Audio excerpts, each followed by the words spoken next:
I'm at Secure World Boston with Jeff Bardin. Jeff, I'm curious, the emergence of Anonymous and other hacker syndicates has damaged, if not destroyed, the reputations of many businesses. How should security professionals, in tandem with law enforcement, respond to the growing threat of organized cybercrime? That's definitely quite a question. There's a lot of different things I think they can do. One, a lot of organizations today don't share an awful lot of information with law enforcement. They're worried about losing control of an incident and having this taken over. We've seen that before in different organizations. Well, the FBI will come out and say, well, we're not going to take this over, we want to work with you to solve the problems.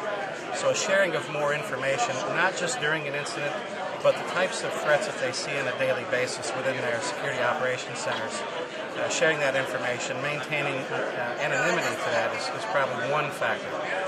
The other factor, I think, is a lot of people are afraid to do this or even talk about it. There's still legal issues concerning this, is offensive actions against some of these attackers. A lot of this has to do with we don't know where it's coming from. They can't attribute the source directly. So they're afraid to commit some sort of offensive actions. In the government, they call this active defense, where it really is not just sitting back and defensively waiting for something to happen to your infrastructure, waiting for someone after probing and scanning to actually launch an attack, but going after these attacker sites and actually committing distributed denial of service against those sites.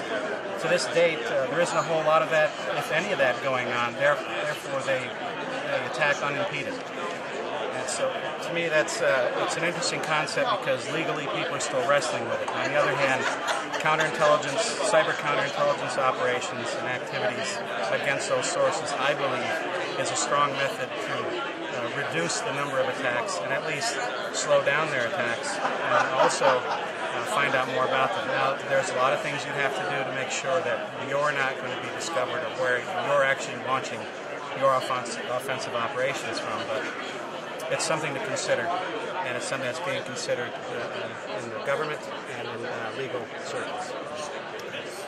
Thank you, Jeff. It's a privilege to have you in Boston. Thanks for showing up. Thanks very much.